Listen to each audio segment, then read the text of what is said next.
What's going on, everybody? I'm Matt Harmon. Welcome to the Yahoo Fantasy Forecast, and it is a hell of a day to talk ball. We have the full Week 6 Sunday recap show. Chris Allen, all the games we care most about, our boom and bust players of the week. But before we get to that, we got to talk through Sunday Night Football here between two big-time NFL teams. We got Chiefs 30, Lions 17. Interesting game here. I'm not 100% sure we learned a lot about either team, but it did feel like a very back and forth. Here's how this game felt to me. It felt a little bit, just each team was kind of chipping away at the other, little bite by bite, just small jabs throughout the evening. It felt like one team was going to just break through with a big play to kind of swing this thing. And that just didn't really ever happen. It just kind of became one team stalled out in Detroit and one team in Kansas City was just able to move the ball down the field more efficiently against a team that, as everyone has discussed, in the Detroit Lions defense is really banged up, especially in the secondary right now. And I think that frustration boiled over just being unable to stop this Kansas City offense that they probably felt like they should have been better than in the Detroit defense because they were so banged up. Felt like that boiled over into maybe some of the what we saw at the end of the game, what we saw after the clock struck zero. But let's start this thing off with the Kansas City Chiefs here. As we always do, we start with the winner. And I will say, I think one thing we did learn, we're going to talk about Patrick Mahomes in the passing game here, but I kind of want to first start with the run game. In a weird way, this isn't a fantasy take at all because nothing that I saw tonight makes me want to take Isaiah Pacheco out of the coping corner. He only had 56.5% of the running back touches. Kareem Hunt still mixed in. Kareem Hunt, by the way, laying the freaking wood on Rock Ya-Sin later in that game. Kareem Hunt does do one or two pretty sick things per game that is just like, oh, okay, right. That's why the Chiefs keep him in the mix here. But usually I'm just like, whatever, Kareem Hunt, replaceable level running back. But he does one thing per game, which is what happened here.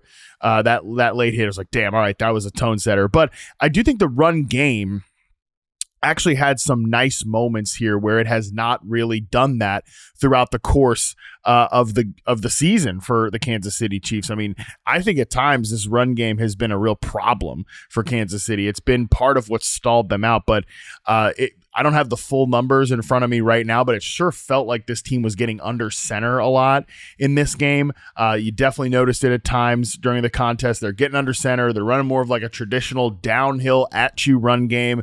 So from a fantasy standpoint, yeah, does anything change with Isaiah Pacheco? No, he has 15 opportunities. It's sub 7 fantasy points in this game. But from the players that we really care about, which are in the passing game from a fantasy standpoint, we really do want to see this run game help the offense stay on schedule, which is what I think we got in this game.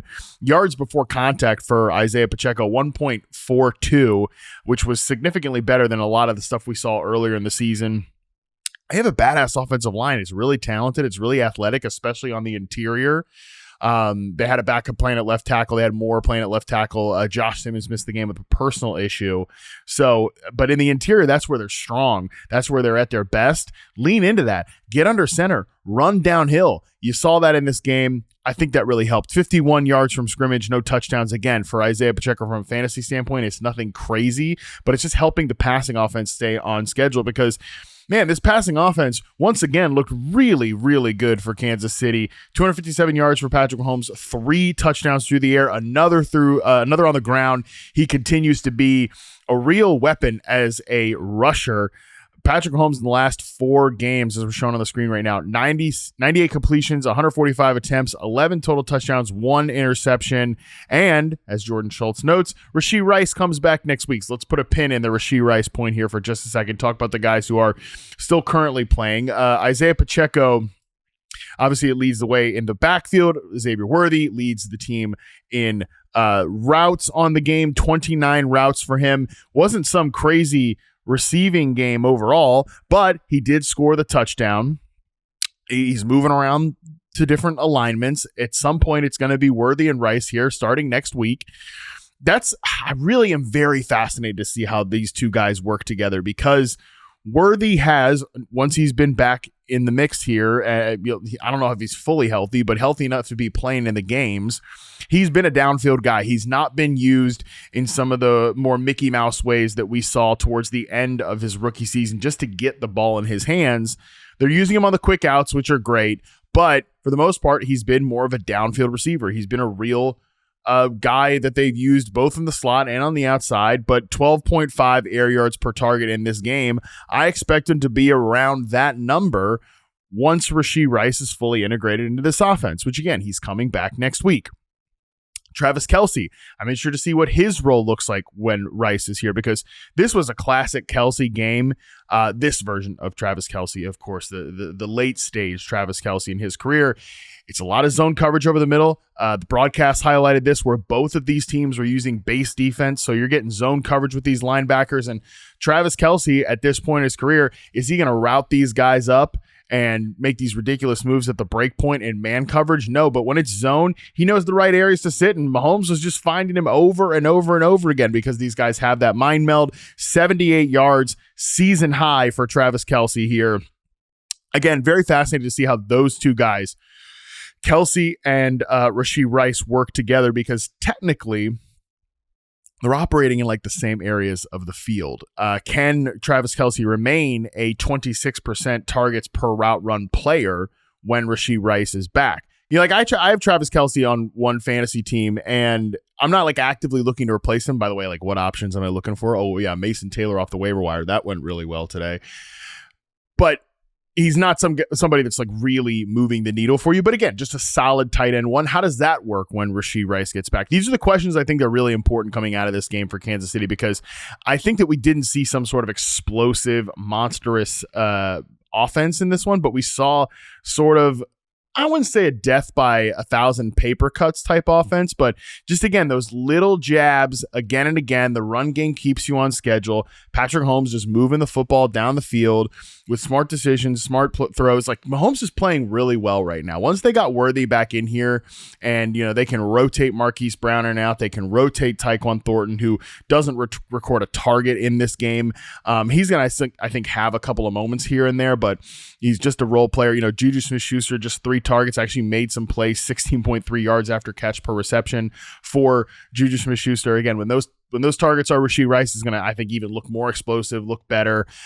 So yeah, again, it's just like, this is the offense I think they are going to be. They're going to throw these haymakers every now and again, but for the most part, when they go against some of these better teams, these base defenses like Detroit was throwing at them, just make smart decisions with the football and move it down the field. Having a good run game can do that. Having a quarterback who is just pushing all the buttons right now.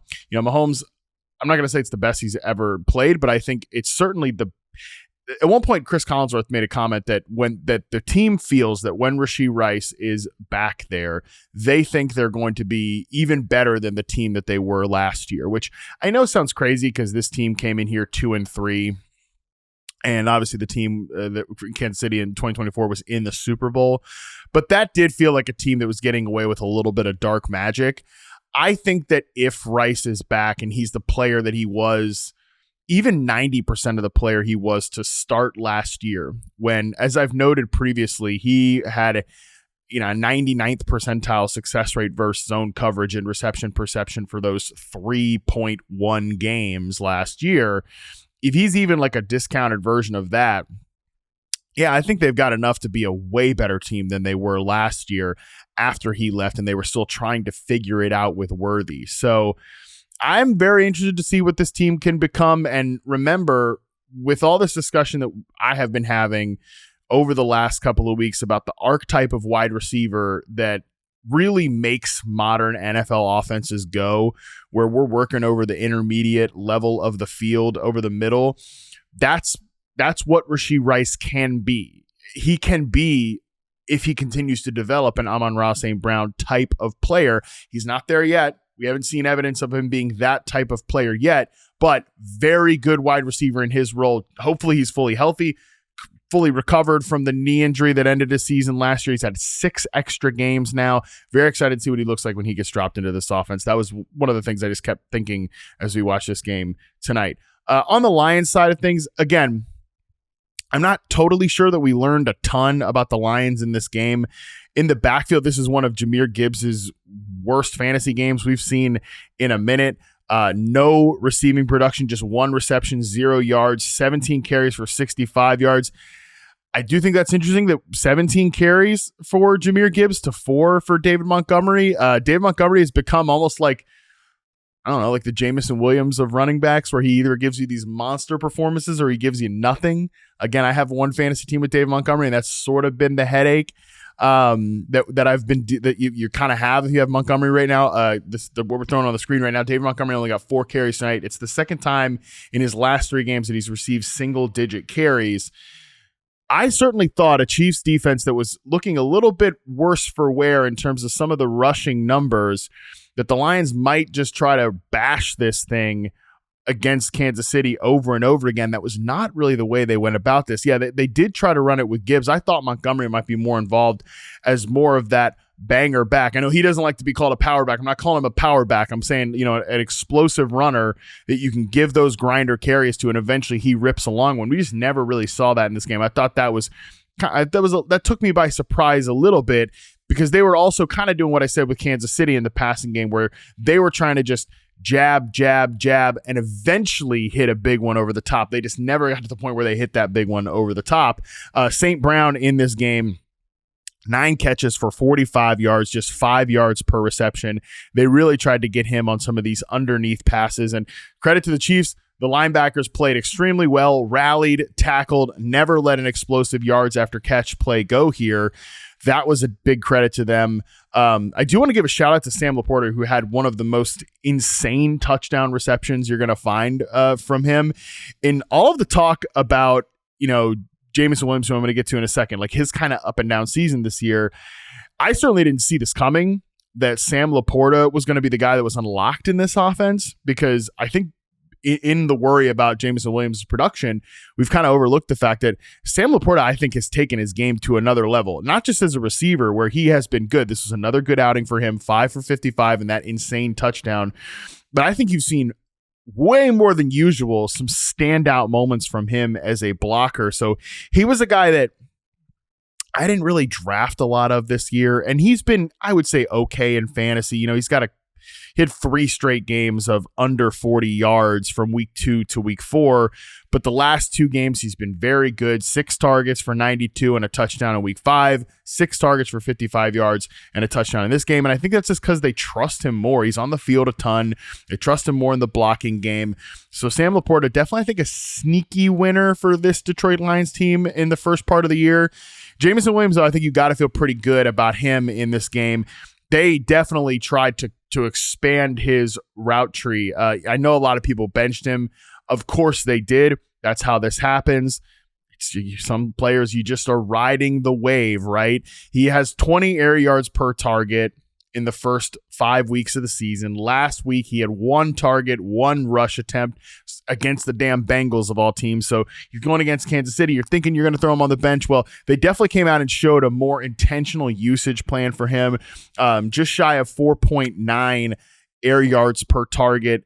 The 1 touchdown that he scored was kind of a deep in-breaker, intermediate deep in-breaker, which much more felt like what they were asking him to do in this offense last year. Great throw by Jared Goff. Pins it on him. He runs into the end zone. They tried to get him involved on a few screens. Some of them, little hit or miss there. That was an encouraging outing for Jameson Williams in what ultimately, again, ended up being a loss for Detroit. So, again, I'm not sure we learned too much about either of these teams, other than I think the Chiefs are trending in the right direction. Excited to see them get Rashee Rice back.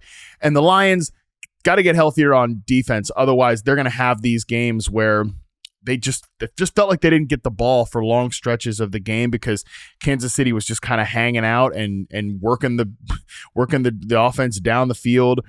So we'll see what happens with this team overall. I think these are 2 of the best teams in the NFL.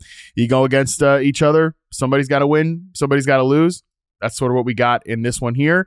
Again, not really sure we learned too much, but it was an interesting game to watch, and I felt like these 2 teams were pretty evenly matched. Kansas City just pulled away from it at the end.